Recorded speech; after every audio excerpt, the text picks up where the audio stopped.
16வது அத்தியாயத்திற்குள் செல்வதற்கு முன் 15வது அத்தியாயத்தினுடைய சாரத்தை பார்ப்போம். இந்த 15வது அத்தியாயமானது சம்சார வர்ணனையுடன் துவங்கியது. முதல் 2 ஸ்லோகத்திலும் 3வது ஸ்லோகத்தின் பாதி வரை பகவான் சம்சார வர்ணனையை செய்தார். இந்த முழு உலகமும் ஒரு மரத்திற்கு உதாகரணமாக சொல்லப்பட்டது, அரச மரத்திற்கு உதாகரணமாக கூறப்பட்டது. அஸ்வத்த விருட்சமே இந்த பிரபஞ்சம் அல்லது சிருஷ்டி. இந்த உதாகரணமானது உபனிஷத்துக்களில் மிக மிக பிரசித்தமாக இருக்கின்றது. அதையே பகவானும் இங்கு பின்பற்றினார். அப்படி உதாகரணமாக இந்த அகில பிரபஞ்சத்தை அஸ்வத்த விருட்சத்திற்கு சொல்லும் பொழுது எந்தெந்த அங்கங்கள், மரத்தினுடைய எந்தெந்த உறுப்புக்கள் எதனோடு ஒப்பிடப்படுகின்றது என்று பார்க்கையில் முக்கியமான 1-2 உவமைகளை இப்பொழுது ஞாபகப்படுத்தி கொள்ளலாம். முதலில், ஒரு விருட்சமானது நிற்க வேண்டும் என்றால் ஆணிவேர் தேவை. அப்படி ஆணிவேராக பிரம்ம தத்துவம் அறிமுகப்படுத்தப்பட்டது. மரம் இருக்க காரணம், மூல காரணம் வேர், அது ஆணிவேர். அப்படித்தான் ஆரம்பித்தார். ஊர்த்வம் மூலம், மேலான பிரம்மன் மூலமாக வேறாக இருக்கின்றது. அனைத்து ஜீவராசிகளும் இந்த ஜெகத்தும் இருக்க அதனுடைய இருப்புக்கு மூலம் பிரம்மன். நாமெல்லாம் இருக்க மூலமாக இருப்பது பிரம்மன். இனி அடுத்ததாக, நாம் அனைவரும் ஒவ்வொருவரும் ஒவ்வொரு விதத்தில் இருக்கின்றோம். அப்படி இருப்பதற்கு என்ன காரணம்? அதற்கு பதிலாக பகவான் கூறினார், ஒரு மரம் ஆணிவேருடனும் கிளை வேர்களுடனும் இருக்கின்றது. அப்படி நம்முடைய ராகத்வேஷங்கள் கிளை வேர்களாக இருக்கின்றது. நம்முடைய இருப்புக்கு பிரம்மன் காரணம். நம்முடைய இருப்பை வைத்துக்கொண்டு எப்படி இருக்கின்றோம்? சம்சாரியாக இருக்கின்றோமா? எந்த அளவுக்கு எங்கு தாக்கப்பட்டு இருக்கின்றோம்? அல்லது மனநிறைவுடன் இருக்கின்றோமா? இதற்கெல்லாம் காரணம் என்ன என்றால் நம்முடைய சம்ஸ்காரங்கள், நம்முடைய ராகத்வேஷங்கள். இப்போ ஒவ்வொருவருடைய இருப்புக்கு பிரம்மன் காரணம். அவர்கள் எப்படி இருக்கிறார்கள் என்பது அவரவர்களுடைய ராகத்வேஷம்தான், விருப்பு வெறுப்பு தான் காரணம். நாம் இந்த உலகத்தில் இருக்கிறதுக்கு பிரம்மன் காரணம். அந்த இருப்பு பிரம்மனிடமிருந்து வந்தது. எப்படி நம்மை வைத்து கொண்டிருக்கின்றோம் அதற்கு பிரம்மன் பொறுப்பல்ல, ஜீவர்களுடைய ராகத்வேஷம். பிறகு இந்த சம்சார விருட்சம் எப்படி வளர்ந்து வருகின்றது, தொடர்கிறது என்றால், வேதத்தில் இருக்கின்ற கர்மகாண்டங்கள் விதவிதமான ஆசைகளை நம்மை தூண்டி செயல்களில் நாம் ஈடுபட்டு, அந்த கர்மங்கள் தான் நம்மை இந்த உலகத்தை பிடிக்க வைத்து கொண்டு அல்லது உலகத்தில் இருக்க காரணமாக இருக்கின்றது. சந்தாம்சி யஸ்ய பர்ணாணி என்று கூறினார். பிறகு சூக்ஷ்மமான மாயையானது காரண ரூபத்திலிருந்து சூக்ஷ்மமாகவும் ஸ்தூலமாகவும் வடிவெடுத்துள்ளது. அதுபோல இந்த பஞ்சபூதங்கள் வடிவெடுத்துள்ளது போல மரத்துக்கு பெரிய பெரிய கிளைகள் எப்படி இருக்கின்றதோ அதுபோல இந்த மாயை சூக்ஷ்மமான பூதங்களாக வடிவெடுத்திருக்கின்றது. இதுதான் முதல் 2 ஸ்லோகங்களில் கூறிய முக்கியமான அம்சங்கள். மற்றதெல்லாம் நாம் பார்த்திருக்கின்றோம். இனி அடுத்த கேள்வி வருகின்றது. இவ்விதம் எதற்கு நம்முடைய ஜீவிதத்தை அல்லது சம்சாரத்தை மரத்திற்கு உதாகரணமாக சொல்ல வேண்டும் என்றால், இந்த மரத்தை நாம் வெட்டி சாய்க்க வேண்டும். அடுத்த பகுதியில் வருகின்ற கருத்தானது 3வது ஸ்லோகத்தில் 2வது வரியிலிருந்து 5வது ஸ்லோகம் வரை வருகின்ற கருத்து சம்சார விருட்சத்தை நீக்க உபாயம். முதல் 2.5 ஸ்லோகத்தில் சம்சார வர்ணனம், அடுத்த 2.5 ஸ்லோகத்தில் அந்த சம்சாரத்தை நீக்க உபாயம். எப்படி உபாயம் பகவான் கூறினார்? இந்த உபாயத்தை 2 படிகளில் பகவான் கூறினார். பொதுவாக ஒரு மரத்தை அகற்ற நாம் என்ன செய்வோம்? அந்த மரத்தை பலகீனப்படுத்துவோம். இலைகளை முதலில் நீக்கி சிறிய சிறிய கிளைகளை நீக்கி பிறகு என்ன செய்வோம்? வேரோடு அதை நீக்குவோம்.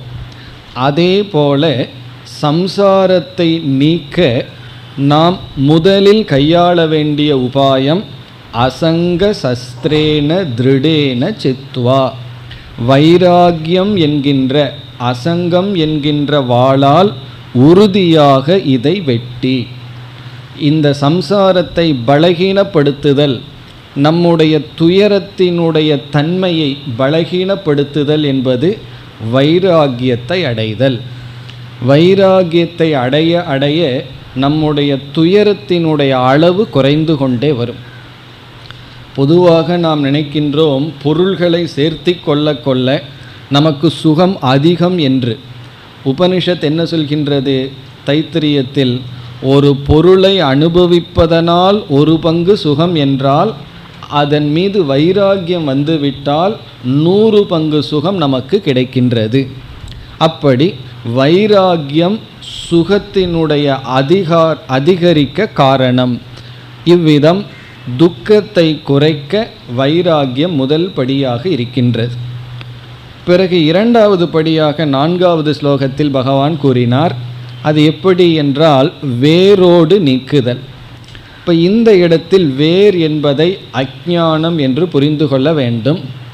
பிரம்மத்த மூலம்னு ஒரு கோணத்தில் கூறுகின்றோம், அறியாமையை மூலம் என்றும் இனியொரு கோணத்தில் கூறுகின்றோம். அதை இங்கு பகவான் கூறினார். ததக தத்பதம் பரிமார்கிதவ்யம். ஞானயோகம் என்கின்ற 2வது சாதனையின் மூலமாக வேரோடு இந்த துயரத்தை சம்சாரத்தை நீக்க வேண்டும். தத்பதம் பரிமார்கிதவ்யம் என்பது ஞான யோகம், சாஸ்திர விசாரம், சிரவணம், மனனம், நிதித்தியாசனம். இவ்விதத்தில் 2 சாதனைகள், ஒன்று வைராகியம், அதெல்லாம் கர்மயோகத்திற்குள் வருகின்றது. 2வது ஞான யோகம். பிறகு இந்த ஞான யோகத்தை செய்யும் பொழுதே இங்கு பகவான் பக்தி என்ற சாதனையையும் கூறினார். காரணம், பக்தி என்ற சாதனை ஆரம்பத்திலிருந்து ஞான நிஷ்டை அடையும் வரை தேவைப்படுகின்ற சாதனை. ஆரம்ப காலத்திலே நமக்கு பக்தி வேணும். கர்மயோகம் செய்ய வேண்டுமென்றாலும் ஈஸ்வரனிடத்தில் பக்தி தேவை. பிறகு ஞான நிஷ்டை அடையும் வரை பக்தி தேவை. இப்போ அதற்கு பிறகு பக்தி வேண்டாமா, ஈஸ்வரன் மீது அன்பு செலுத்த வேண்டாமா என்றால், அதற்கு பிறகு ஈஸ்வரன் என்று ஒருவர் நமக்கு வேறாக இருந்தால்தானே பக்திக்கு அங்கு இடம். அந்த ஈஸ்வரன் ஆத்மஸ்வரூபமாகி விடுவார். ஆகவே அந்த ஞான நிஷ்டை வரை பக்தி தேவை என்று பார்த்தோம். இவ்விதத்தில் முதல் 5 ஸ்லோகத்தில் சம்சாரத்தை வர்ணித்து அந்த சம்சாரத்திலிருந்து நிவிருத்தி அடைய உபாயத்தை பகவான் கூறினார். இப்போ முதல் 5 ஸ்லோகத்தின் சாரமாக என்ன சொல்லலாம்? பந்த ஸ்வரூபம், பந்த நிவிருத்தி உபாயம். அதுதான் முதல் 5 ஸ்லோகங்களினுடைய சாரம். பந்தத்தினுடைய ஸ்வரூபம் என்ன, எப்படி நாம் பந்தப்பட்டுள்ளோம், பந்த காரணம் என்ன, பந்தத்தினுடைய தன்மைகள் என்ன என்பதை கூறி, பிறகு அந்த பந்தத்திலிருந்து நாம் நிவிருத்தி அடைய என்ன உபாயம், என்ன மார்க்கம், அதை பகவான் உபதேசித்து, பிறகு 6வது ஸ்லோகத்தில் பிரம்ம தத்துவத்தினுடைய லட்சணத்தை கூறினார். எதை அடைந்தால் திரும்புவதில்லையோ அதுவே பிரம்ம தத்துவம் என்று ஏற்கனவே கூறியிருந்தார். அதை இங்கு பகவான் கூறினார். நதத் பாசயதே சூரியக என்ற ஸ்லோகத்தில் உபனிஷத்தில் அந்த பிரம்மத்தை ஸ்வயம் ஜோதிகி என்று வர்ணிக்கின்றது. ஸ்வயம் ஜோதிகி என்றால் அது தானாக ஒளிர்கின்ற, மற்றதனால் விளக்கப்படாமல் மற்றதை எது விளக்குமோ அது ஸ்வயம் ஜோதிகி. அப்படிப்பட்ட தன்மையுடையதுதான் பரமாத்ம ஸ்வரூபம் அல்லது பிரம்மஸ்வரூபம். பிறகு இனி ஒன்றையும் மேலும் மேலும் பகவான் கூறினார். எதை அடைந்தால் நாம் திரும்புவதில்லையோ அதுதான் பிரம்ம தத்துவம். இங்கு ஒரு முக்கியமான கருத்தை பார்த்தோம். வாழ்க்கையில் எதை அடைந்தாலும் நாம் ஒரு காலத்தில் அடைந்தால் ஒரு காலத்தில் இழந்து விடுவோம். ஆனால் பிரம்ம விஷயத்தில் அப்படி அல்ல. பிரம்ம விஷயத்திலும் பிரம்ம ஞான விஷயத்திலும் அப்படி அல்ல. அடைவது கடினம், அடைந்து விட்டால் திரும்ப மாட்டோம். இவ்விதத்தில் திரும்ப மாட்டோம் என்றால் மீண்டும் சம்சாரத்தில் வீழ மாட்டோம். 6வது ஸ்லோகத்தில் பிரம்ம தத்துவத்தை இவ்விதம் கூறினார். பிறகு 7லிருந்து 11வது ஸ்லோகம் வரை, 7வது ஸ்லோகத்தில் ஆரம்பித்து 11 வரை ஜீவஸ்வரூப விசாரம் நடைபெற்றது. ஜீவஸ்வரூபத்தினுடைய தன்மையை எடுத்துக்கொண்டு இந்த ஜீவனுடைய நிலையை பகவான் விளக்கினார். எப்படி விளக்கினார் என்ற சாராம்சத்தை மட்டும் இப்பொழுது நாம் ஞாபகப்படுத்தி கொள்ளலாம். ஜீவன் என்ற சொல்லில் 2 தத்துவங்கள் அடங்கி இருக்கின்றது. ஒன்று பொய்யான தோற்றம், இனி ஒன்று மெய்யான சொரூபம். இப்போ சூரியன் என்று சொன்னால் ஒரிஜினல் சூரியன் என்ற ஒன்று இருக்கின்றது. அந்த சூரியன் சில பொருள்களில் பிரதிபிம்பித்து சூரியனுடைய தோற்றமும் இருக்கின்றது. அதுபோல ஜீவனுடைய சொரூபம் பிரம்மஸ்வரூபம். அதே ஜீவன் பிரம்மஸ்வரூபமாகவே இருந்து கொண்டு நம்முடைய அந்த கரணத்தில் மனதிற்குள் வெளிப்படும் பொழுது பொய்யான சிதாபாசனாக வெளிப்படுகின்றான். அந்த சைத்தன்யத்தினுடைய ஆபாசம் தோற்றம் நம்முடைய மனதில் வருகின்றது. அதைத்தான் அகங்காரம் அல்லது ஜீவன் அல்லது உயிர் என்று நாம் தமிழில் அழைக்கின்றோம். இந்த உயிர் ஆத்மா என்று 2 இருக்கின்றது. 2க்கும் பொதுவான பெயர் ஜீவன். ஜீவன்னா உயிரோடு இருப்பவன். அவன் பொய்யானவனாக இருந்தால் உயிர்னு சொல்கிறோம், மெய்யானவனாக இருந்தால் ஆத்மானு சொல்கிறோம். அதனால தான் இறந்ததற்கு பிறகு ஆத்மா போய்விட்டதுன்னு சொல்வதில்லை, உயிர் சென்று விட்டதுன்னு சொல்கின்றோம். ஆனால் ஆத்மா சாந்தி அடையட்டும்னு சொல்லுவோம். அந்த இடத்துல ஆத்மான்னு சொன்னால் உயிர்னு தான் அர்த்தம். ஏன்னா ஆத்மா என்றைக்குமே சாந்த ஸ்வரூபமாக இருக்குது. சாந்தி அடைய வேண்டியது உயிர் தான். அந்த உயிரானது அந்த சிதாபாசன் இறந்ததற்கு பிறகு எப்படி அவனுடைய வாழ்க்கை இருக்கின்றது என்பதையெல்லாம் இங்கு பகவான் வர்ணித்தார். என்னுடைய பிரம்மஸ்வரூபமான ஒரு அம்சம்தான், ஒரு பிரதிபிம்பம்தான் இந்த ஜீவன். இவன் இறந்தவுடன் ஸ்தூல சரீரத்தை விட்டு சூக்ஷ்ம சரீரத்தில் இருக்கின்ற அங்கங்களை எடுத்துக்கொண்டு அவன் வேறு சரீரத்திற்கு செல்கின்றான். அவனுடைய கர்ம வினைப்படி செல்கின்றான். பிறகு அவைகளையெல்லாம் அனுபவிக்கின்றான், கர்ம பலனை அனுபவிக்கின்றான் என்று ஜீவனுடைய ஸ்திதி பேசப்பட்டு, ஞானத்தை உடையவர்கள் ஜீவனுடைய செயல்களிலிருந்து அறிவை உணர்வை தெரிந்து கொண்டு உணர்விலிருந்து அவர்கள் பரபிரம்மத்தை அறிகிறார்கள் என்ற கருத்தையெல்லாம் கூறி, பிறகு 11வது ஸ்லோகத்தில் ஒரு முக்கியமான கருத்தை கூறினார். இந்த கருத்து தான் இப்பொழுது நாம் பார்க்க போகின்ற 16வது அத்தியாயத்துக்கு ஆதாரமாக இருக்கின்றது. அது அந்த ஸ்லோகத்தை பார்க்கும் பொழுதே பார்த்தோம்.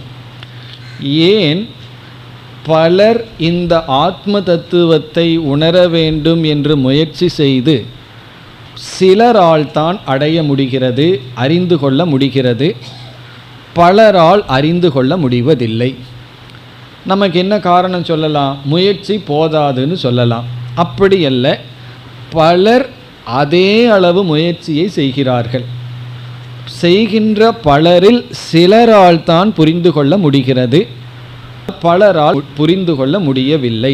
அது ஏன்? அதற்கான பதிலை இங்கு பகவான் கூறினார். யதந்தகன முயற்சி செய்பவர்கள், யோகினக மன தூய்மையை அடைந்தவர்கள், இந்த ஆத்ம தத்துவத்தை உணர்கிறார்கள்.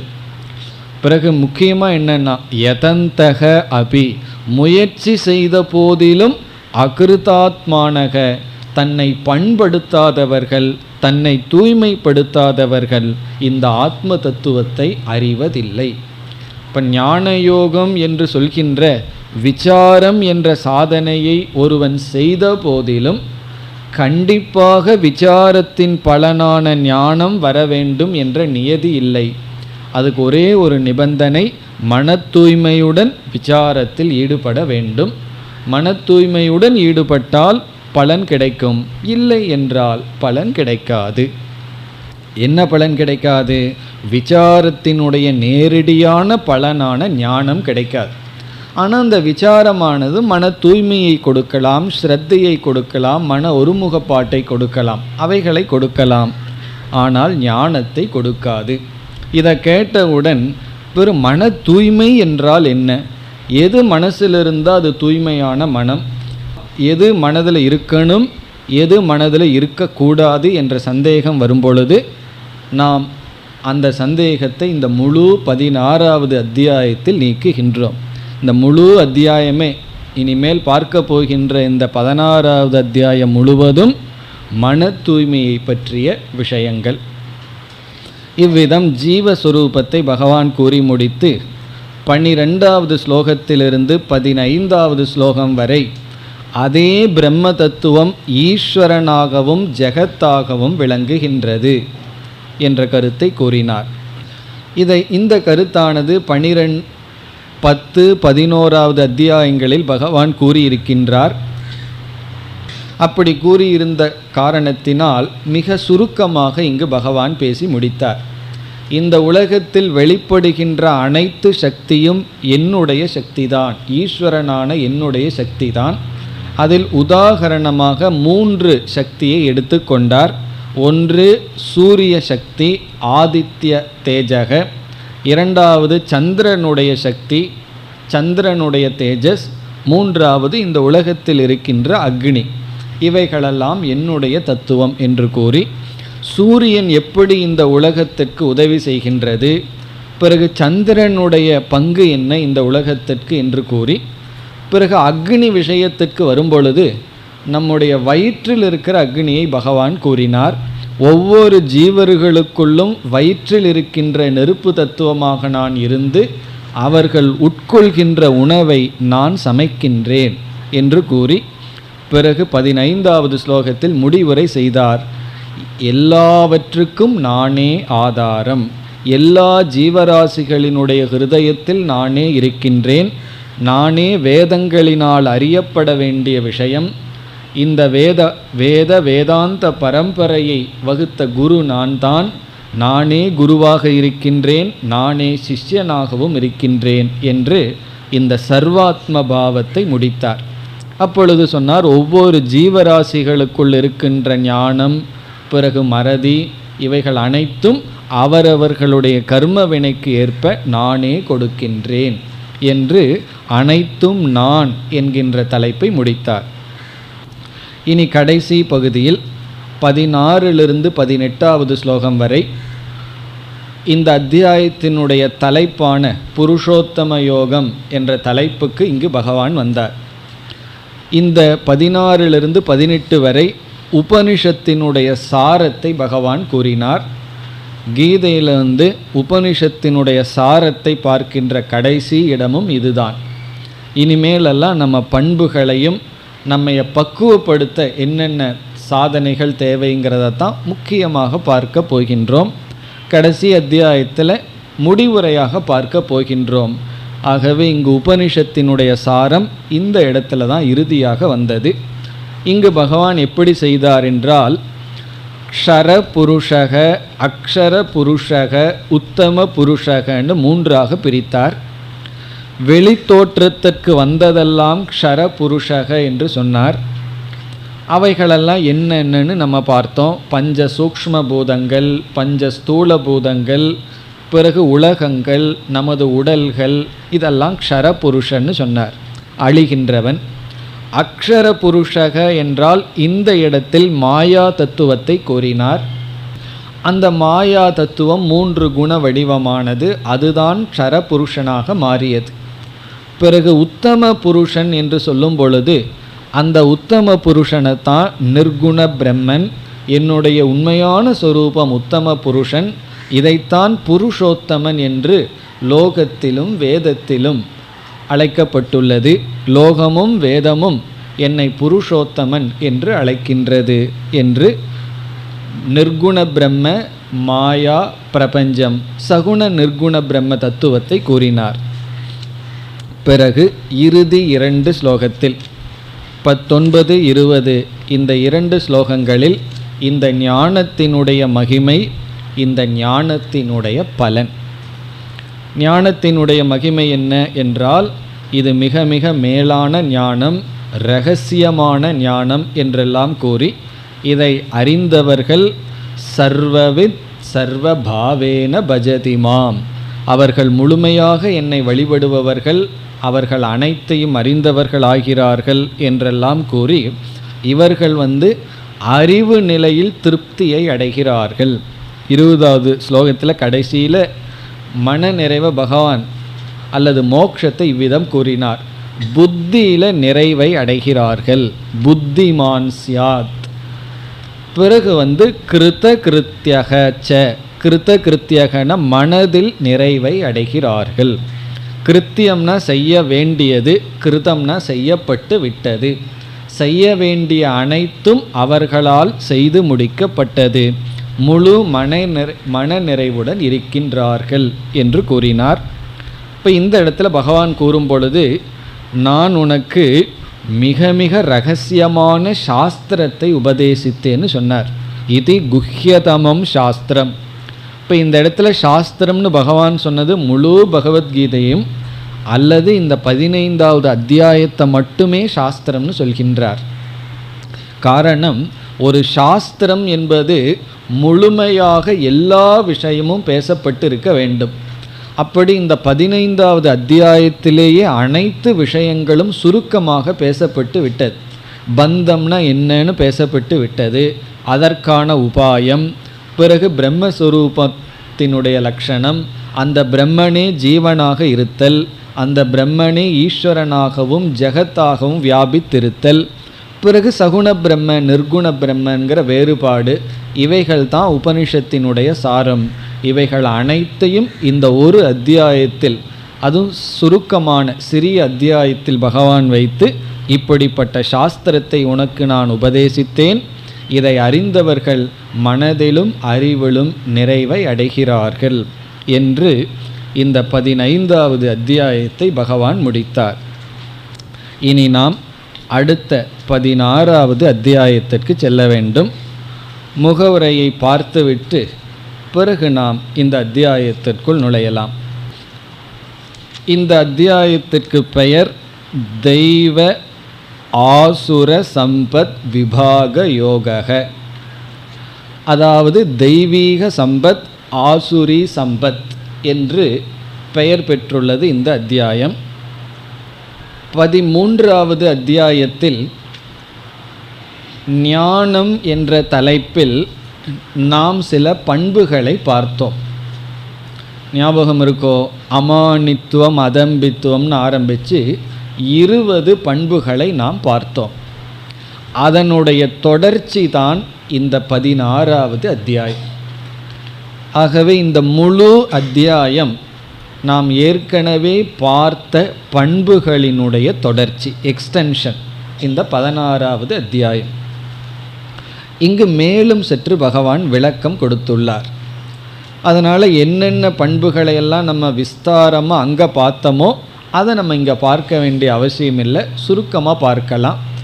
என்ன பண்புகளெல்லாம் அங்கு சொல்லப்படாமல் இங்கு மட்டும் சொல்லப்பட்டுள்ளதோ அதை நாம் விளக்கமாக பார்க்க போகின்றோம். இப்போ ஒரு கோணத்தில் இந்த அத்தியாயத்தினுடைய முகவுரை என்னவென்றால், நாம் 13வது அத்தியாயத்தில் பண்புகளை குறித்து என்ன முகவுரை கொடுத்தோமோ அதனோட முகவுரை தான் இங்கும் வருகின்றது. அதனால் என்ன செய்யணும்னா, அந்த முகவுரையை ரெஃபர் அப்படின்னு போட்டுறணும். 13th சாப்டர் வேல்யூவுக்கு முன்னாடி என்ன இன்ட்ரோடக்ஷன் இருந்ததோ அதை நம்ம ரெஃபர் பண்ணிக்கணும். ரெஃபர் பண்ணிக்கணும், புஸ்தகத்தில் எழுதுறதில்ல, மனசுக்குள்ளே ரெஃபர் பண்ணிட்டு பிறகு நம்ம இந்த அத்தியாயத்திற்குள் நுழைய வேண்டும். இருந்தாலும் சுருக்கமாக இந்த அத்தியாயத்துக்கென்று நாம் சில முகவுரைகள் பார்க்கலாம். ஆனால் முக்கியமான முகவுரை வேல்யூஸ் விஷயத்தில், பண்புகள் விஷயத்தில் பார்த்ததே தான். காரணம், இங்கும் நாம் பண்புகளைத்தான் பார்க்க போகின்றோம். இருப்பினும் சுருக்கமான ஒரு முகவுரையுடன் நாம் இந்த அத்தியாயத்திற்குள் நுழையலாம். முதல்ல தெய்வீ ஆசுரி சம்பத்ங்கிற வார்த்தையினுடைய அர்த்தத்தை பார்ப்போம். தெய்வீக சம்பத்துனா என்ன, ஆசுரி சம்பத்துனா என்னன்னு பகவான் சொல்கிறார் என்று தலைப்பினுடைய பொருளை முதலில் பார்ப்போம். நமக்கு ஏற்கனவே தெரியும், 3 குணங்கள் ஜீவர்களிடம் இருக்கின்றது. சத்துவகுணம், ரஜோகுணம், தமோகுணம்னு 3 குணம் இருக்கின்றது. இந்த குணத்தை பற்றி 14வது அத்தியாயத்தில் விஸ்தாரமாக நம்ம பார்த்தோம். அதில் எல்லோருக்கும் 3 குணம் சேர்ந்து கலந்து தான் இருக்கின்றது. சத்துவகுணம் மட்டும் ஒருத்தருக்கு 100% இருக்காது, இருக்கவும் முடியாது, இருக்க வேண்டிய அவசியமும் இல்லை. ரஜோகுணம் மட்டும் 100% இருந்ததுன்னா அவர்னால் தூங்க முடியாது, சிந்திக்க முடியாது, ஒன்றும் பண்ண முடியாது. தமோ குணம் மட்டும் இருந்ததுன்னா சாப்பிட முடியாது, எந்திரிக்கவே முடியாது, தூங்கிட்டே இருக்க வேண்டியது தான். புராணத்தில் வேணால் 6 மாதம் தமோ குணம் இருந்தது. யாருக்குன்னா கும்பகர்ணனுக்கு 100% இருந்தது. 6 மாதம் தூங்கிக்கிட்டே இருந்தான். பிறகு 6 மாதம் ரஜோகுணம் விழிச்சிட்டே இருப்பானா. அது புராண கதைக்கு சரி. ஆனால் நம்முடைய வாழ்க்கைக்கு வரும்பொழுது எல்லோருக்கும் 3 குணம் கலந்தே இருக்கின்றது. ஆனால் அந்த கலவையினுடைய மெஷர்மெண்ட் இருக்கே, பர்சன்டேஜ் இருக்கே, அதில் மாற்றம் இருக்கின்றது. 3 குணம் கலந்துருக்கு, எவ்வளவு பர்சன்டேஜில் கலந்துருக்குங்கிறது இருக்குது. சில பேர்த்துக்கு 80% தமோ குணம் இருக்கும், ஏதோ 1% சத்துவகுணம் இருக்கும், பிறகு 9% ரஜோகுணம் இருக்கும். எப்படி குணத்தினுடைய கலவை அதில் பர்சன்டேஜ் மாறி இருக்கு. அப்படி மாறி இருந்தால் நம்ம என்ன சொல்கின்றோம், தம பிரதான, பிறகு ரஜ பிரதான, சத்துவ பிரதான புருஷகன்னு அவர்களை நாம் அழைக்கின்றோம். அவன் தம பிரதானமாக கூடியிருப்பவன். இனி சிலர் ரஜோகுணத்தை பிரதானமாக கொண்டிருப்பார்கள். அவர்களுக்கு சத்துவகுணம் தமோகுணம் இருக்குது, ஆனால் குறைவாக இருக்கும். சிலருக்கு சத்துவகுணம் அதிகமாக இருக்கும், ரஜோகுணமும் தமோகுணமும் குறைவாக இருக்கு. அப்படி மனிதர்களை நம்ம 3 பிரதான குணத்தை உடையவர்களாக பிரிக்கலாம். இப்போ நம்ம கீழிருந்து மேலே வருவோம். முதல்ல தம பிரதானமான குணத்தை உடையவர்களை எடுத்துட்டு அவர்கள் யார் என்று இப்பொழுது பார்க்கலாம். இப்போ நாம் யாரை எடுத்துக்கிறோம், தம பிரதானக, தமோகுணம் பிரதானமாக உடைய மனிதர்கள். இப்போ அவர்களை அசுரர்கள் அல்லது ராட்சசர்கள் அப்படின்னு சாஸ்திரம் கூறுகின்றது. அசுரர்கள் அப்படின்னா அல்லது ராட்சசர்கள்னு சொன்னால் என்ன, இந்த ரஜோகுண பிரதானமாக இருந்தாலும் சரி, தமோ குண பிரதானமாக இருந்தாலும் சரி, இந்த பேர் அடிக்கடி மாறிக்கும். அவர்கள் ராட்சசர்களாக இருக்கலாம் அல்லது அசுரர்களாக இருக்கலாம். இவர்களை அசுரர்கள் ராட்சசர்கள்னு சொன்ன உடனே நம்ம இந்த டெலிவிஷனில் பார்த்துட்டு ஒரு மாதிரி கொம்பு இருக்கும், ஒரு மாதிரி உடம்பு இருக்கும், அவர்கள் தான் நினைக்கக்கூடாது. அந்த அசுரர்களும் ராட்சசர்கள் யார் என்றால் குணத்தின் அடிப்படையில் பார்க்கிறவர்களே ராட்சசர்களாக இருக்கலாம் அல்லது அசுரர்களாக கூட இருக்கலாம். குணத்தின் அடிப்படையில் தான் இங்கு பேசப்படுகிறது, உடல் அமைப்பில் அல்ல.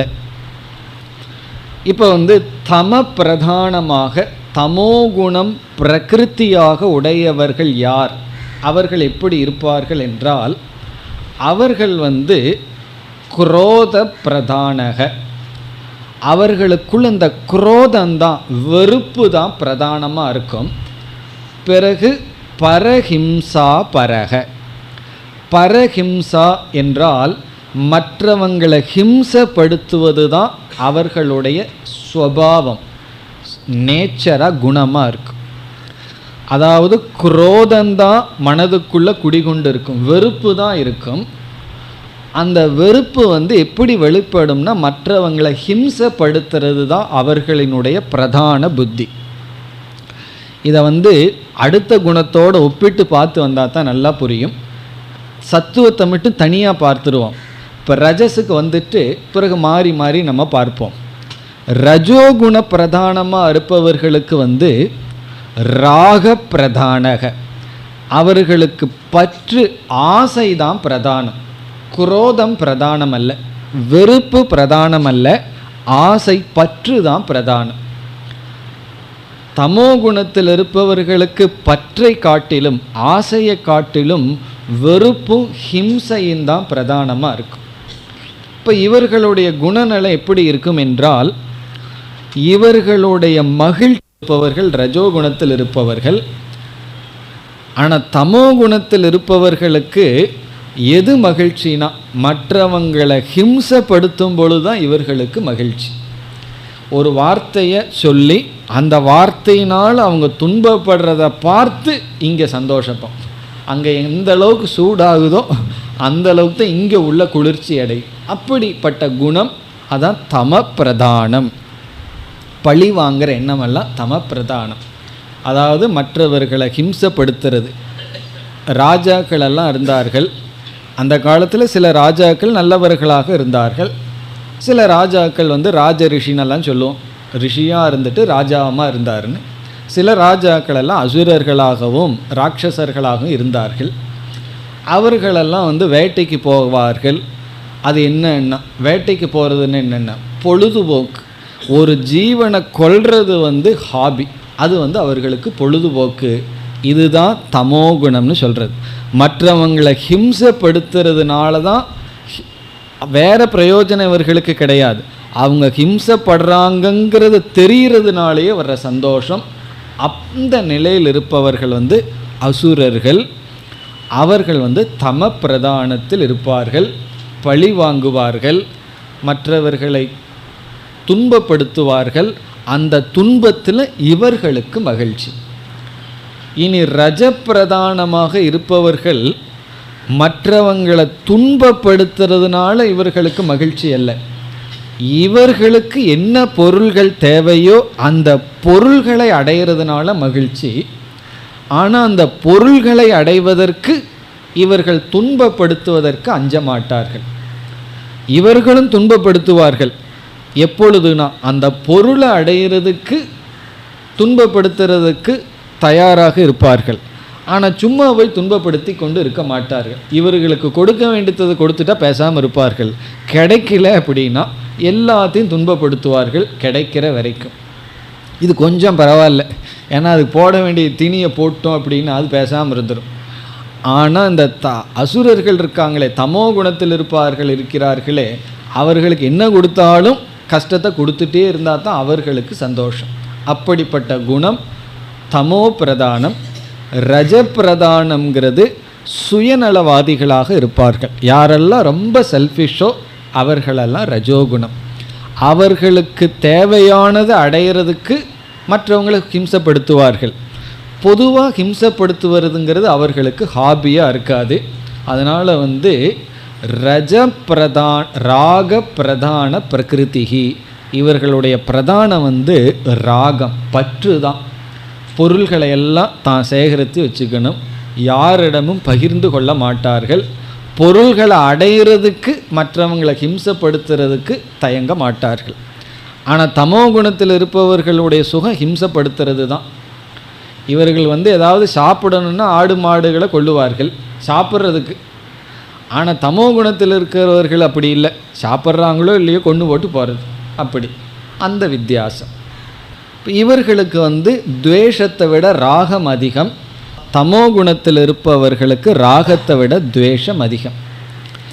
இப்படி ரெண்டு பிரகிருதி. இங்கு பகவான் என்ன செய்கின்றார், இந்த தமோகுண பிரகிருதியில் பிறகு ரஜோகுண பிரகிருதியில் இருக்கின்றவர்களை சேர்த்து ஆசுரி சம்பத் என்று அழைக்கின்றார். இந்த ரஜோகுண பிரதானத்தில் இருப்பவர்களையும் சரி, தமோ குணத்தில் இருப்பவர்களையும் சரி, அசுரர்கள் அல்லது அந்த குணத்துடன் யார் கூடியிருக்கிறார்களோ அவர்களை ஆசுரக ஆசுரி சம்பத். சம்பத்துன்னு சொன்னால் அவர்கள் தேடி வைத்த செல்வம். என்ன சம்ஸ்கார ரூபமாக அவங்க சம்பாரித்து வச்சுருக்காங்களாம். என்னன்னா ராகத்தையும் துவேஷத்தையும் அல்லது தமோ குணத்தையும் ரஜோ குணத்தையும் தான் அவர்கள் ஈட்டி வைத்த சொத்துக்கள். சம்பத் அப்படின்னு சொன்னால் வெல்த்துன்னு அர்த்தம், சொத்துன்னு அர்த்தம். இது இவர்களுடைய சொத்து என்னன்னா ரஜோகுணம் அல்லது தமோகுணம். இப்படிப்பட்ட அசுப வாசனையுடன் கூடி இருப்பவர்கள் இந்த 2 பேர், 2 குணத்தில் இருப்பவர்கள். இந்த 2ஐயும் மிக்ஸ் பண்ணி பகவான் இங்கு அந்த குணத்துடன் கூடியிருப்பவர்கள் அல்லது அந்த குணத்தை ஆசுரி சம்பத் என்று அழைக்கின்றார். இதில் ரஜத்தில் இருப்பவர்கள் ராட்சசர்களா தமத்தில் இருப்பவர்கள் ராட்சசர்களான்னு சொன்னால் மாறி மாறி சொல்கிறார்கள். தமோ குணத்தில் இருப்பவர்கள் அசுரர்கள் என்றும் ரஜோ குணத்தில் இருப்பவர்கள் ராட்சசர்கள் என்றும் ஒரு இடத்துல சொல்கிறார்கள். இனி ஒரு விளக்க ஆசிரியர் மாற்றி சொல்கிறார். அதனால் எல்லாம் ஒன்று தான், 2ம் ஒரே கேஸு தான். அவர்கள் ராட்சசர்களான் நம்ம அழைச்சால் என்ன அல்லது அசுரர்கள்னு அழைத்தாலும் பகவான் 2ஐயும் ஒரே லிஸ்ட்டில் போட்டுடுறார். போட்டு அதை ஆசுரி சம்பத்துன்னு சொல்கிறார். சம்பத்துனா இவர்களுக்கு இருக்கின்ற குணம் யாருக்கு இருக்கோ அவர்களெல்லாம் அசுரர்கள் என்று அழைக்கின்றார்.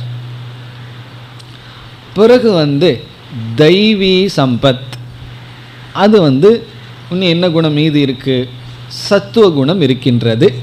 சத்துவ குண பிரதானக, சத்துவ குணத்தில் இருப்பவர்கள் அவர்கள் தெய்வீக சம்பத்துடன் கூடி இருப்பவர்கள்.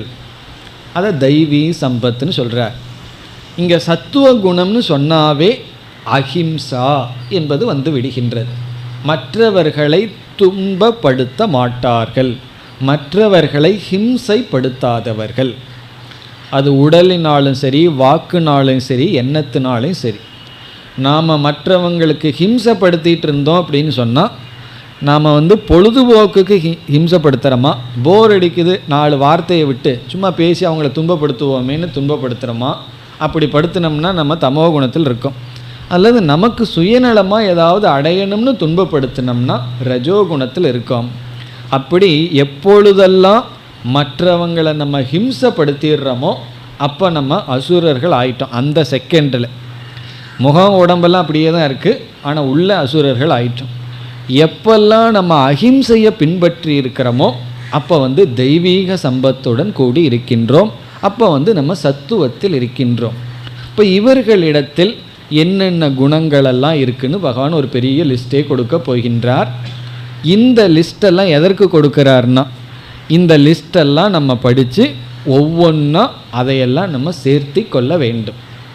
இப்போ சத்துவ குணத்தில் இருப்பவர்கள், தெய்வீக குணத்தில் இருப்பவர்கள் என்னென்ன குணத்துடன் இருப்பார்கள்னு சொல்ல போகின்றார். அதையெல்லாம் நம்ம சேர்த்தி கொள்ள வேண்டும். பிறகு இனி ஒரு லிஸ்ட்டும் கொடுக்க போகிறார். என்ன லிஸ்ட்டுனா, அசுரர்களிடம் என்னென்ன குணமெல்லாம் இருக்குது அதை என்ன பண்ணணும்னா அதை நம்ம சேர்த்தி கொள்ள வேண்டாம். காரணம் என்ன? அது ஏற்கனவே சேர்ந்து இருக்குது. அதை நம்ம நீக்க வேண்டும் அல்லது சேராமல் பார்த்து கொள்ள வேண்டும். இல்லாமல் இருந்தால் வராமல் பார்த்துக்கணும், இருந்தால் அதை எப்படியாவது வெளியே தள்ள வேண்டும். அதுதான் இந்த அத்தியாயத்தினுடைய சாரம். தெய்வீக சம்பத் என்று சத்துவ குணத்தில் இருப்பவர்கள் எப்படிப்பட்ட குணத்தில் இருப்பார்கள், அந்த குணநலங்களை எல்லாம் சொல்ல போகிறார். ரஜோ தமோ குணத்தில் பிரகிருத்தியுடன் இருப்பவர்கள் அவர்களுடைய குணங்கள் என்னன்னு சொல்லி ஒரு லிஸ்ட்டை கொடுக்குறார். பிறகு பகவான் சாஸ்திரத்தை நம்ம மையமாக வைத்து கொண்டு எது தர்மம் எது அதர்மம்னு பிரித்து புரிந்து ஒருவன் தெய்வீக சம்பத்தை எடுத்துக்கொண்டு வேதாந்த விசாரத்தை செய்தால் அந்த விசாரம் பலனை கொடுக்கும் என்று, தெய்வீக சம்பத்தினுடைய பலன் என்ன, ஆசுரி சம்பத் நம்ம எங்கு கொண்டு விடும், இதையெல்லாம் பகவான் சொல்ல போகின்றார். பிறகு அடுத்த அத்தியாயத்திலும் மீண்டும் வேல்யூஸ் தான் வரப்போகின்றது. இப்போ இங்கு தெய்வீக சம்பத் ஆசுரி சம்பத் என்ற பெயரில் விசாரத்தை பகவான் செய்ய போகின்றார். இங்கே ஒரு விளக்க ஆசிரியர் மிக அழகாக இந்த தெய்வீக சம்பத்துக்கு ஒரு லட்சணம் சொல்கிறார். நம்ம தெய்வீக சம்பத்து மட்டும் படித்தா போதுமே, எதற்கு அசுரர்களுடைய குணத்தை எல்லாம் படிக்கணும்னா அதுவும் ரொம்ப முக்கியமாக தெரிஞ்சு வச்சுக்கணும். காரணம் என்னென்னா, நமக்கு தெரியாமல் அது நமக்குள்ளே வந்துடும். அப்படி வர்றதுக்கு முன்னாடியே இது நம்முடைய பகைவன்னு தெரிஞ்சாகணும். அதனால் பகைவன்னு தெரிஞ்சு நீக்கிறதுக்கு அசுரர்களுடைய குணத்தை படிக்கிறோம். எதை நம்ம அடையணும்னு தெரிகிறதுக்கு தெய்வீக குணத்தை படிக்கின்றோம். இதை படித்ததுக்கப்புறம் நம்ம என்ன செய்யக்கூடாது, அதுவும் ரொம்ப முக்கியம். எல்லாத்தையும் பார்த்து நீ அசுரன் நீ ராட்சசன்னு சொல்லிகிட்டு இருக்கக்கூடாது. இது நம்மையே டெஸ்ட் பண்ணுறதுக்காக பகவான் கொடுக்குறாரே தவிர இந்த லிஸ்ட்டை எல்லாம் பார்த்துட்டு மற்றவங்களை டெஸ்ட் பண்ணுறதுக்கல்ல. இந்த அளவுகோல் நாம் எந்த அளவுக்கு அசுரர்களாக இருக்கிறோம், நாம் எவ்வளவு நேரம் ராட்சசர்களாக இருக்கோம், பிறகு இருக்கிறோமா இல்லையா, தெய்வீக சம்பத்தில் இருக்கிறோமா இல்லையா, இதை டெஸ்ட் பண்ணுறதுக்கு தான் பகவான் கொடுக்குறாரே தவிர மற்றவங்களை அளக்கிறதுக்கு இந்த ஸ்கேல் அல்ல. இப்போ நம்ம அந்த லக்ஷணத்தை பார்ப்போம். தெய்வீக சம்பத்தினுடைய லக்ஷணம் என்ன என்றால், அதாவது முதல் லக்ஷணம் இவர்களிடத்தில் சுப வாசனா, நல்ல சம்ஸ்காரங்கள் இருக்கின்றதாம்.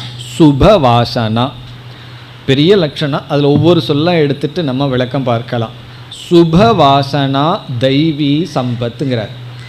சுபம்னா நல்ல மங்களமான, வாசனான சம்ஸ்காரங்கள், பதிவுகள், கேரக்டர், பிரகிருதி, நேச்சர். அந்த சுப வாசனை எப்படிப்பட்ட வாசனைனா சாத்விகி சுப வாசனா, சத்துவ குணத்தை உடைய சுப வாசனைகள். அப்போ அசுப வாசனைன்னு சொன்னால் என்ன, ரஜோகுண தமோகுணத்துடன் இருக்கிற வாசனைகள் எல்லாம் அசுப வாசனைகள். சத்துவ குணத்துடன் கூடியிருப்பது சுப வாசனை. சரி, இந்த சுப வாசனையினால் என்ன பிரயோஜனம், நல்ல சம்ஸ்காரங்களெல்லாம் நமக்குள்ளே இருந்தால் என்ன பிரயோஜனம்னு சொன்னால், வேதம் விதி நிஷேதம் அப்படின்னு ரெண்டு செஞ்சிருக்கு. விதி அப்படின்னா இதை செய் அப்படின்னு சொல்லுது, நிஷேதம்னா இதை செய்யாத அப்படின்னு சொல்கின்றது. இந்த சுப வாசனை இருப்பவர்கள் என்ன செய்வார்கள்னு சொன்னால், வேதம் எதை செய் அப்படின்னு சொல்லுதோ அதில் பிரவர்த்திப்பார்கள், அதில் அவர்களுக்கு ஈடுபாடு வரும். வேதம் எதை செய்யாதன்னு சொல்லுதோ அதில் நிவர்த்தியை அடைவார்கள். இப்போ தெய்வீகமான குணங்களுடன் கூடியவர்கள் விதி வழியாக சென்று நிஷேதத்தை நீக்குவார்கள். இப்போ வேத போதித, வேதம் போதித்த தர்ம சாஸ்திரத்தில் பிரவருத்தியும் அதர்மத்திலிருந்து நிவர்த்தியும் அடைய வேண்டும்னு சொன்னால் நமக்குள்ள ஒரு பிரகிருதி வாசனை இருக்கணும், குணம் இருக்கணும். அந்த குணம்தான் சத்துவ குணம். அதனுடைய அடுத்த பலன் என்னவென்றால், கொஞ்ச காலம் நம்ம தர்மப்படி இருந்து அதர்மத்தை நீக்கணும்னு சொன்னால் ஆத்ம ஞான உபாயத்தில் நாம் ஈடுபடுவோம். இந்த சாத்விக குணமே நம்மைய ஞானத்திற்குள் எடுத்து சென்று விடும். அப்போ இதனுடைய லட்சணம் என்னன்னு சொன்னால், ஆத்ம ஞான உபாயத்தையும் தர்ம பிரவருத்திக்கும் காரணமாக இருப்பது, அதில் நம்ம எது தூண்டுகின்றதோ அது சத்துவகுணம், அது சுப வாசனை. இதற்கு ஜஸ்ட் ஆப்போசிட்டு தான் அடுத்தது. வேதம் எதை செய்யணும்னு சொல்லுதோ அதை செய்யாமல், எதை செய்ய வேண்டான்னு சொல்லுதோ அதில் நமக்கு பிரவருத்தி, நிஷித்த கர்மத்தில் பிரவருத்தியாகி நம்மை மீண்டும் துயரத்தில் ஆழ்த்துவது அசுப வாசனை. அதுதான் இங்கு குறிப்பிடப்பட்ட ஆசுரி சம்பத் என்று சொல்லப்படுவது. இப்போ ஆசுரி சம்பத்துன்னு சொன்னால் அதர்மத்தில் நம்மைய தூண்டும், தெய்வீ சம்பத்துன்னு சொன்னால் தர்மத்தில் நம்மை தூண்டும். அதனுடைய பலனாக ஞான யோகத்துக்குள்ளே போய் நம்ம மோட்சத்தை அடைவோம். இதுதான் இந்த அத்தியாயத்தினுடைய சாரம். இனி மேலும் சில கருத்துக்களை பார்த்துட்டு நம்ம உள்ளே போகலாம். காரணம் என்னன்னா, இந்த பண்புகள் மிக முக்கியங்கிறது நமக்கு புரியணும். இந்த பண்பையே நம்ம வேல்யூன்னு சொல்கிறோம். இந்த வேல்யூ மேலே நமக்கு ஒரு வேல்யூ வரணும் அல்ல, இந்த வேல்யூ மேல் ஒரு மதிப்பு நமக்கு வர வேண்டும். மதிப்பு வரணும்னு சொன்னால் இதனுடைய தேவையை மிக ஆழமாக நம்ம மனசு புரிந்திருக்க வேண்டும். நம்ம ஏன் பண்புகளை அடைவதற்கு அவ்வளோ முக்கியத்துவம் கொடுப்பதில்லைன்னு சொன்னால், அதனுடைய தேவையினுடைய இன்டென்சிட்டின்னு சொல்கிறது, அதனுடைய அடர்த்தி நமக்கு புரியவில்லை, அதனுடைய லாஸ் நம்ம மனதுக்கு புரியவில்லை. காரணம் அது அவ்வளோ மனசு இன்சென்சிட்டிவாக இருக்குது. ஒரு பொருளை நம்ம அதனுடைய லாஸை புரிய அதை நம்ம பாதுகாக்கிற விதம், அதை நம்ம அணுகிற விதம் மாறும். ஒரு பொருளாக இருக்கலாம், எதுவாக இருந்தாலும் சரி. இப்போ அதற்காக நம்ம மீண்டும் ஒரு சிறிய முகவுரையுடன் நம்ம பார்க்கலாம். இப்போ நம்ம பார்த்தது தெய்வீக சம்பத் ஆசுரி சம்பத்தினுடைய அர்த்தம்தான். இப்போ நம்ம மனித வாழ்க்கையினுடைய கடைசி லட்சியம் என்ன என்று கேட்டால், பரம புருஷார்த்தம் என்னன்னு கேட்டால் மோக்ஷம்னு சொல்லுவோம். அது எல்லாத்துக்கும் தெரிஞ்ச விஷயந்தான். மோட்சத்தை அடையிறது தான் பரம புருஷார்த்தம். மோக்ஷம்னு சொன்னால் மன நிறைவு அல்லது ஆனந்த பிராப்திகி.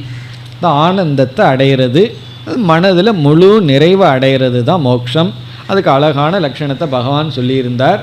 கிருத்த கிருத்தியக, மனதுக்குள்ளே பார்த்தோம்னா முழு நிறைவை பார்க்கறது தான் மோக்ஷம். இந்த மோக்ஷத்துக்கு நேரடியான சாதனை என்ன, மோக்ஷத்தினுடைய கடைசி படி என்ன என்று கேட்டால் ஆத்ம ஞானம் அல்லது பரமாத்ம ஞானம். அந்த பரமாத்மாவை பற்றியோ அல்லது ஆத்மஸ்வரூபத்தினுடைய ஞானத்தை அடைகிறது தான் கடைசி படி.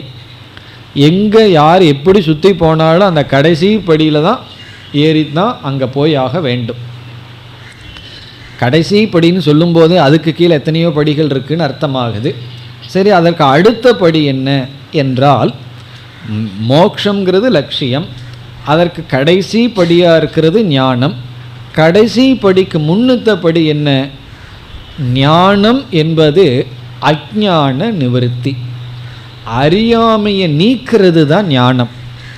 இதுலேயும் நம்ம பார்த்தோம்னா ஒன்றை அடையிறதும் கூட ஞானம் அல்லவா, ஏற்கனவே இருக்கிறத நம்மகிட்ட இருந்து துரத்தி விடுறது தான் ஞானம்.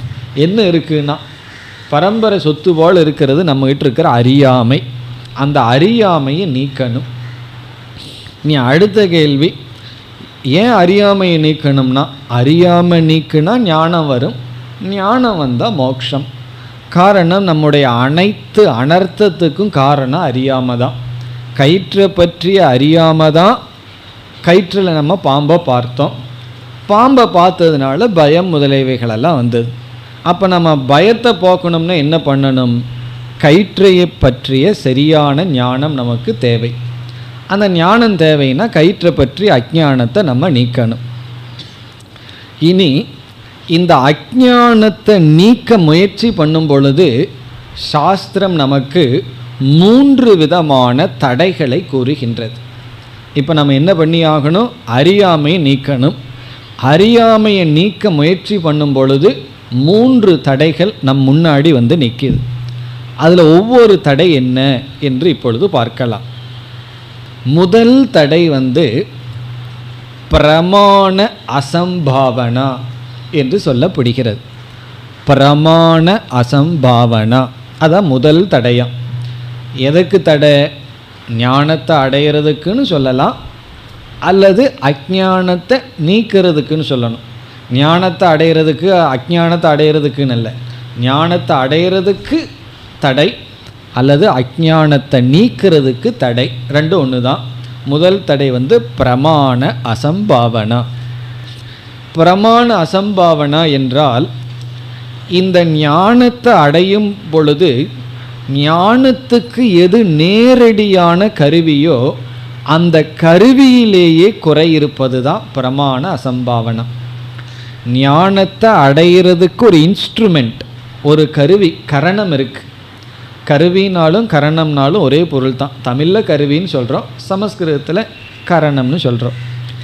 அந்த கரணத்தில் குறை இருந்தால் அதுக்கு பேர் பிரமாண அசம்பாவனா. இப்போ இந்த புஸ்தகத்தில் என்ன எழுதியிருக்குன்னு நம்ம பார்க்குறோம்.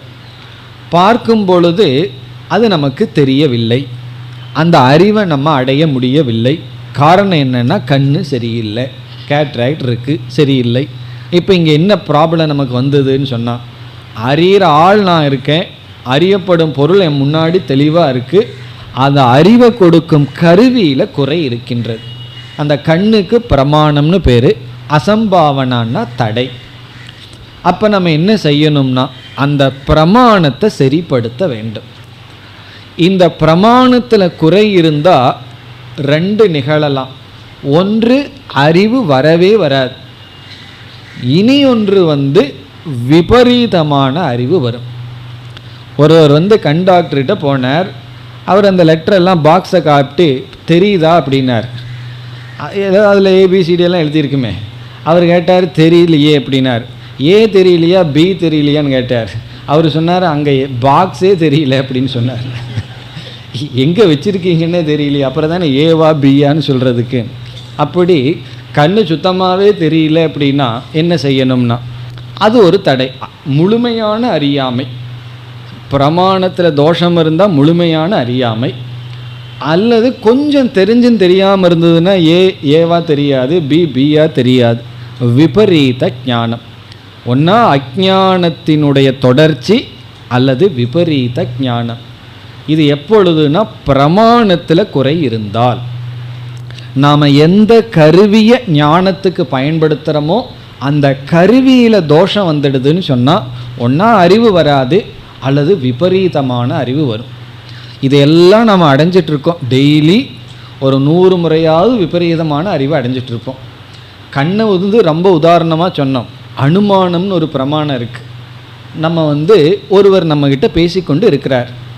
பேசிகிட்டு இருக்கும் பொழுதே நம்ம என்ன கவனிப்போம், அவருடைய வார்த்தையை விட்டு இப்படி அவர் பேசுகிறாருன்னா அவருடைய இன்டென்ஷன் என்ன அதை கவனிச்சிருவோம். இந்த மாதிரி நீங்கள் சொல்கிறீங்கன்னு சொன்னால் உங்களுடைய இன்டென்ஷன் என்ன, அதை நம்ம சிந்திக்கும் பொழுது என்ன பிரமாணத்தை யூஸ் பண்ணுறோம், பிரத்யக்ஷ பிரமாணத்தை விட்டுட்டு அனுமானத்துக்கு போயிட்டோம். நம்ம இப்படி இவர் பேசிகிட்டு இருக்காரு, திடீர்னு வீட்டுக்கு வந்திருக்கார், வராத விருந்தாளி இந்த டாப்பிக்கை பேசுகிறாருன்னா எல்லாம் உள்ள என்னமோ விஷயம் இருக்குது அப்படின்னு சொல்லிட்டு அதை கண்டுபிடிக்க போவோம். இப்போ நம்ம அனுமானம்ங்கிற பிரமாணத்தை பயன்படுத்தி இருக்கோம்.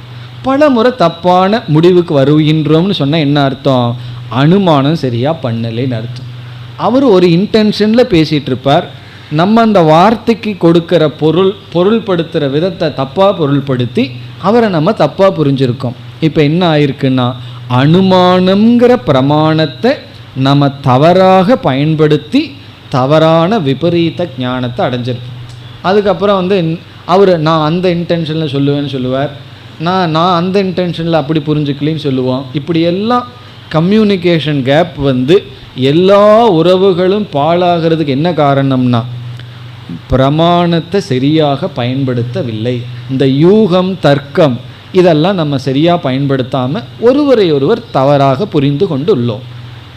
அப்படி நம்ம அனுமானம் முதலிய பல பிரமாணங்களை பயன்படுத்தும் பொழுது அந்த இன்ஸ்ட்ருமெண்ட்லேயே கோளாறு வந்துடுது. தப்பு விட்டால் ஒன்றா சரியாக புரிஞ்சுக்க மாட்டோம் அல்லது தவறாக புரிந்து கொள்வோம். இது ஞானத்துக்கு ஒரு தடை. அப்போ நம்ம என்ன செய்யணும்னா அந்த பிரமாணத்தை சரியாக பயன்படுத்த வேண்டும். இனி ஆத்ம ஞானத்துக்கு என்ன பிரமாணம், அதுதான் கேள்வி. ஆத்ம ஞானத்துக்கு என்ன பிரமாணம்னு சொன்னால் சாஸ்திரம் சொல்லுது உபனிஷத் பிரமாணம். உபனிஷத்து தான் ஆத்ம ஞானத்திற்கு பிரமாணம். உபனிஷத்துன்னு சொல்லும் பொழுதே அங்கே சாஸ்திரமும் குருவும் சேர்ந்து விடும். ஞான யோகம்னு சொன்னால் அங்கே சிரவணம்னு விடுவதனால குரு சாஸ்திரம் பிரமாணம். சாஸ்திரம்னு சொன்னாலும் உபனிஷத் சாஸ்திரம் பிரமாணம். பிறகு அந்த உபனிஷத் சாஸ்திரத்தையே ஒழுங்காக பயன்படுத்தலின்னு வச்சுக்குவோமே, அங்கே துவைதத்தை போதிக்கிற வாக்கியம் இருக்குது, அத்வைதத்தை சொல்கிற வாக்கியம் இருக்குது. அத்வைதத்தை சொல்கிற வாக்கியத்துக்கு முக்கியத்துவம் கொடுக்காம துவைதத்தை சொல்கிற வாக்கியத்துக்கு முக்கியத்துவம் கொடுத்து அதுக்கே தப்பாக பொருள் பண்ணினா அதற்கு தவறான பொருளை மற்றவர்கள் உபதேசிக்கிறார்கள், அதை நம்ம கேட்டுட்ருக்கிறோம்னு வச்சுக்குவோமே. நீ வேற பிரம்ம வேற தான், இந்த உலகம் சத்தியம்தான், இப்படியெல்லாம் சொல்பவர்கள் இருக்கிறார்கள். அப்படிப்பட்ட உபதேசத்துக்குள்ள ஒருவர் போய் வீழ்கிறார்கள்னு சொன்னால் அவர்கள் அறிவை அடையாததற்கு காரணம் பிரமாண அசம்பாவனா.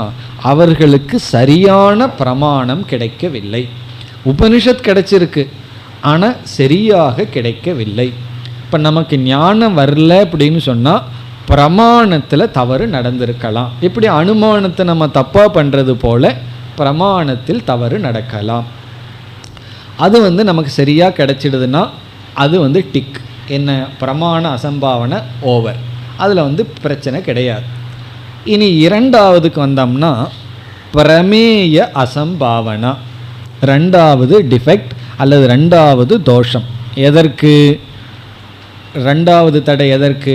ஞானத்தை அடையிறதுக்கு அல்லது அறியாமையை நீக்கிறதுக்கு ரெண்டாவது தடை பிரமேய அசம்பாவனா. பிரமேய அசம்பாவனான்னா பிரமாணம் நல்லா இருக்குது, கண்ணு நல்லா பார்த்துட்ருக்கு, கண்ணு எந்த பொருளை பார்க்கணுமோ அந்த பிரமேயம் இருக்கே அங்கு சில குறைகள் இருக்குது, அந்த இடத்துல சில அட்ஜஸ்ட் பண்ண வேண்டியது இருக்குது. இப்போ உதாரணமாக இந்த புஸ்தகத்தில் என்ன இருக்குதுன்னு பார்க்க நான் விரும்புகிறேன். இந்த புஸ்தகம் பிரமேயம், அறியப்படும் பொருள். இந்த புஸ்தகத்தில் என்ன பிரச்சனை வந்திருக்குன்னு சொன்னால், ஒரு துணியை போட்டு மூடி வச்சாச்சுன்னு வைத்து கொள்வோமே, அந்த பார்க்கப்படுகின்ற வஸ்து ஆவரணம், அது மறைக்கப்பட்டிருக்கு. குறை என்னுடைய கண்ணில் கிடையாது, கண்ணெல்லாம் சரியாக இருக்குது. பிறகு அந்த கண்ணு எதை பார்த்து எந்த அறிவை அடையணுமோ அந்த பொருள் மூடப்பட்டிருக்கின்றது. அப்போ குறை எங்கே இருக்குன்னா, கண்ணை போய் கசக்கிட்டு இருந்து ஒரு பிரயோஜனம் இல்லை. குறை பிரமேயத்தில் தான் இருக்குது, பார்க்கப்படும் பொருளில் குறை இருக்குது. உடனே அதை நம்ம சரிப்படுத்தணும். தர்க்க சாஸ்திரத்துலாம் ரொம்ப விஸ்தாரமாக எவ்வளவு பிரமேய அசம்பாவனை வரலான்னு சொல்லுவார்கள். அதாவது ஒரு பொருள் ரொம்ப தூரத்தில் இருந்தாலும் அதுவும் குறையாம். ஒரு பொருளை கண்ணை புஸ்தகம் படிக்கிறேன்னு சொல்லி புஸ்தகத்தை எடுத்து கண்ணோட ஒட்டி வச்சிட்டோம்னா என்ன பார்க்க முடியும்? ரொம்ப பக்கத்தில் இருந்தாலும் குறையாம். எந்த டிஸ்டன்ஸில் இருந்தால் பார்க்க முடியுமோ அந்த டிஸ்டன்ஸில் இருக்கணும். பிறகு இருள் இருக்கக்கூடாது. இப்படி எத்தனையோ குறைகளெல்லாம் பிரமேய வஸ்துவில் இருக்குது. பிரமேயம்னா நம்ம எந்த பொருளை பற்றி அறிவை அடையணுமோ அந்த பொருளில் ஒரு குறை. இனியொன்றையும் சொல்வார்கள், அது குறையல்ல, ஆனாலும் குறைய போல ஒரு குறை.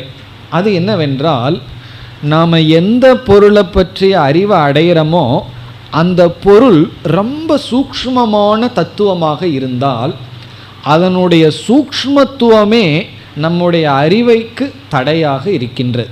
அந்த பொருளினுடைய நேச்சரே ரொம்ப சூக்ஷ்மமாக இருக்குது. இப்போ ஐன்ஸ்டீன் விசாரத்துக்கு ஏதோ ஒன்று எடுத்துட்டார், மேட்டர் எனர்ஜிங்கிற தத்துவத்தை எடுத்துட்டார். அதை ஏன் மற்ற சயின்டிஸ்டினால் கண்டுபிடிக்க முடியலனா, அந்த விஷயமே அதிசூக்ஷ்மமான விஷயமாக இருக்குது. அப்போ அதுவே ஒரு தடையாக நமக்கு இருக்குது. இப்போ நம்ம பிரம்மத்துக்கிட்ட வருவோம். பிரம்ம தத்துவந்தான் நமக்கு இப்போ என்ன? பிரமேயம், அறியப்பட வேண்டிய பொருள். அந்த பிரமேயமான பிரம்மத்துக்கிட்ட என்ன குறை இருக்குது? அந்த பிரம்மத்தை எது மூடி இருக்குது என்று கேட்டால் அது ஸ்வயம் ஜோதின்னு பார்த்துருக்கோம். அது மற்றதையெல்லாம் பிரகாசப்படுத்திகிட்ருக்கு. அதை யாருனாலையும் மூட முடியாது. ஆகவே அதற்கு ஆவரணம்ங்கிறது ஒன்று கிடையாது. ஆனால் அதிசூக்ஷ்மமாக இருக்குது. அது எப்படி சூக்ஷ்மமாக இருக்குதுன்னு சொன்னால், ஒரு திருடன் இருக்கான், நம்ம வீட்டில் படுத்து தூங்கிட்டு இருக்கான்னு வச்சுக்குவோமே.